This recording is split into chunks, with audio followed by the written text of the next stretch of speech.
আচ্ছা, সুস্থ থাকতে আমাদের শরীরে ঠিক কি কি দরকার? মানে এই যে পুষ্টি উপাদান নিয়ে এত কথা হয়, সেগুলো আসলে কি? চলো এই পুরো ব্যাপারটা একদম সহজ করে জেনে নেওয়া যাক। পুষ্টিরই বিশাল জগতে মাঝে মাঝে একটু দিশেহারা লাগে, তাই না? কোনটা খাবো কোনটা খাবো না, কিন্তু একদম চিন্তা করবেন না। আমাদের আজকের এই আলোচনাটা একটা রোড ম্যাপের মতো কাজ করবে। দেখবেন সব বিভ্রান্তি কেটে যাবে। ঠিক আছে, সবার আগে একটা কাজ করা যাক। পুষ্টির এই বিশাল জগৎটাকে চলুন মাত্র দুটো ভাগে ভাগ করে ফেলি। বিশ্বাস করুন, এতে পুরো বিষয়টা বোঝা অনেক অনেক সহজ হয়ে যাবে। এই যে এত ভিটামিন, এত খনিজের নাম, এই লম্বা তালিকা দেখলে মাথা ঘুরেই যেতে পারে, তাই না? কিন্তু চিন্তার কিচ্ছু নেই, কারণ পুরো ব্যাপারটা আসলে দাঁড়িয়ে আছে মাত্র দুটো সহজ কনসেপ্টের ওপর। আচ্ছা, আমাদের শরীরটাকে একটা গাড়ির মতো ভাবা যাক। ম্যাক্রোনিউট্রিয়েন্ট হলো সেই গাড়ির জ্বালানি, মানে পেট্রোল বা ডিজেল। আর মাইক্রোনিউট্রিয়েন্ট, ওটা হলো ইঞ্জিন অয়েল। দেখুন, জ্বালানি ছাড়া গাড়ি চলবে না, কিন্তু ইঞ্জিন অয়েল না থাকলেও তো ইঞ্জিনটাই নষ্ট হয়ে যাবে। দুটোই কিন্তু ভীষণ জরুরি। এই যে তিনটি ম্যাক্রোনিউট্রিয়েন্ট, প্রোটিন, কার্বোহাইড্রেট আর ফ্যাট, এগুলোই হলো আমাদের শরীরের শক্তির আসল উৎস। আর শুধু শক্তিই না, আমাদের শরীরটা যে তৈরি হয়েছে তার মূল উপাদানও কিন্তু এরাই। সোজা কথায়, এদের ছাড়া আমাদের শরীর একদম অচল। তো ম্যাক্রোনিউট্রিয়েন্ট বা জ্বালানির কথা তো হলো, এবার আসি মাইক্রোনিউট্রিয়েন্টের কথায়। চলুন এবার দেখে নিই আমাদের শরীরের জন্য যে ১৩টা জরুরি ভিটামিন আছে, সেগুলোর আসল কাজটা কি আর কিভাবে এগুলো আমাদের সুস্থ রাখতে সাহায্য করে। দেখুন, ভিটামিনগুলোকে মূলত দুটো দলে ভাগ করা যায়। একটা হলো ফ্যাট সলিউবল, মানে যেগুলো ফ্যাটে বা চর্বিতে দ্রবীভূত হয়, আর অন্যটা ওয়াটার সলিউবল, মানে যেগুলো জলে দ্রবীভূত হয়।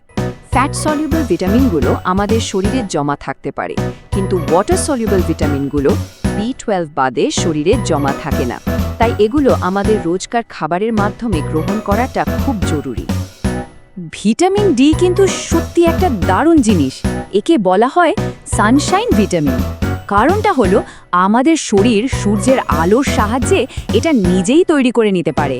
আর মজার ব্যাপার কি জানেন, শুধু খাবার খেয়ে এর চাহিদা পূরণ করা কিন্তু বেশ কঠিন। আচ্ছা, ভিটামিন কে কিন্তু শুধু একটা ভিটামিন ভাবলে ভুল হবে। এটা আসলে একটা গোটা ভিটামিন পরিবার। আর পরিবারের সব সদস্যের যেমন আলাদা আলাদা কাজ থাকে, এখানেও ঠিক তাই। এই ভিটামিন কে পরিবারের দুটো প্রধান সদস্য হল ভিটামিন K1 আর K2। K1 পাওয়া যায় মূলত সবুজ শাকসবজি থেকে, আর এর প্রধান কাজ হল রক্ত জমাট বাঁধতে সাহায্য করা। অন্যদিকে K2 পাওয়া যায় ফার্মেন্টেড খাবার বা প্রাণীজ উৎস থেকে, আর মনে করা হয় যে এটা আমাদের হাড় আর রক্তনালী স্বাস্থ্যের জন্য বেশি জরুরি। ভিটামিন সি এর নাম শুনলেই আমাদের সর্দি কাশির কথা মনে পড়ে, তাই না? কিন্তু এখানে একটা মজার ব্যাপার আছে।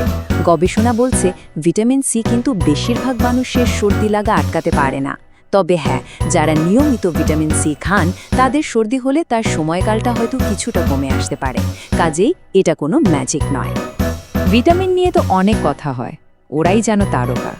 কিন্তু আমাদের শরীরের কিছু আসল নায়ক আছে যারা পর্দার আড়ালেই থেকে যায়। এরাই হলো খনিজ বা মিনারেলস। পরিমাণে খুব সামান্য লাগলেও এদের ছাড়া আমাদের শরীর কিন্তু ঠিকমতো কাজই করতে পারত না। এই যেমন ক্যালসিয়াম, আয়রন, জিঙ্ক। একবার ভাবুন তো, আমাদের হাড়ের গঠন, রক্তে অক্সিজেন পরিবহন, এমনকি শ্বাস প্রশ্বাস, সবকিছুর পেছনেই কিন্তু এই খনিজগুলোর বিশাল ভূমিকা রয়েছে। সত্যি, এরা ছাড়া চলবেই না। বেশ, তাহলে এখন আসল প্রশ্নটা হলো, এই যে এত পুষ্টি উপাদানের কথা শুনলাম, এগুলোর ঠিক কতটা আমাদের দরকার? পুষ্টির ব্যাপারে একটা কথা খুব সত্যি, আর সেটা হলো গোল্ডিলক্স নীতি। মানে খুব কমও নয়, আবার খুব বেশিও নয়, একদম সঠিক পরিমাণে দরকার। কম হলে অভাব দেখা দেবে, আর বেশি হয়ে গেলে সেটা শরীরে বিষক্রিয়াও করতে পারে। তাই আমাদের লক্ষ্য হলো সেই সঠিক মাত্রা খুঁজে বের করা। এই সঠিক মাত্রাটা ঠিক করে দেওয়ার জন্যই স্বাস্থ্য বিশেষজ্ঞরা DRI বলে একটা সিস্টেম তৈরি করেছেন। এর মধ্যে দুটো জিনিস খুব গুরুত্বপূর্ণ। একটা হলো RDA, মানে রোজ আমাদের ঠিক কতটা প্রয়োজন। আরেকটা হলো UL, মানে সর্বোচ্চ কতটা গ্রহণ করা নিরাপদ। এই গাইডলাইনগুলোই আমাদের সেই সঠিক পরিমাণে পুষ্টি পেতে সাহায্য করে।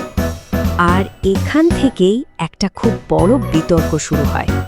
এই যে পুষ্টির কথা হচ্ছে, সেটা কি খাবারের থালা থেকে নেওয়া ভালো নাকি ট্যাবলেটের বোতল থেকে? এই বিষয়ে বিশেষজ্ঞরা কিন্তু প্রায় একমত। দেখুন, গবেষণা বারবার এটাই দেখাচ্ছে যে ভিটামিন আর খনিজ পাওয়ার জন্য প্রাকৃতিক খাবারই হলো সেরা উপায়। খাবারের মধ্যে পুষ্টি উপাদানগুলো যেভাবে একসাথে প্যাকেজ করা থাকে, সেটা কোনো ট্যাবলেট বা ক্যাপসুল নকল করতে পারে না। তার মানে এই নয় যে সাপ্লিমেন্টের কোনো দরকারই নেই। খাবার অবশ্যই আমাদের মূল ভিত্তি হওয়া উচিত, কিন্তু কিছু বিশেষ ক্ষেত্রে, যেমন ধরুন কারো শরীরে কোনো নির্দিষ্ট পুষ্টির অভাব ধরা পড়লে বা গর্ভাবস্থার মতো সময়ে সাপ্লিমেন্টের কিন্তু একটা খুব গুরুত্বপূর্ণ ভূমিকা আছে। তাহলে শেষ কথা কি দাঁড়ালো? মূল কথাটা হলো, একটা সুষম আর বৈচিত্র্যময় খাবারই হলো সুস্থ থাকার আসল ভিত্তি। সাপ্লিমেন্ট হতে পারে একটা সহযোগী, কিন্তু সেটা কখনোই আসল খাবারের বিকল্প হতে পারে না। আমাদের শরীরের জন্য প্রয়োজনীয় পুষ্টির ব্লুপ্রিন্টটা এখন আমাদের সবার জানা। এখন প্রশ্ন হলো, আমরা আমাদের শরীরকে সেরা উপাদানগুলো দিয়ে তৈরি করতে কতটা সাহায্য করব? মনে রাখতে হবে, আমাদের প্রতিটি খাবারের সিদ্ধান্তই কিন্তু আমাদের ভবিষ্যতের স্বাস্থ্যকে একটু একটু করে গড়ে তুলছে।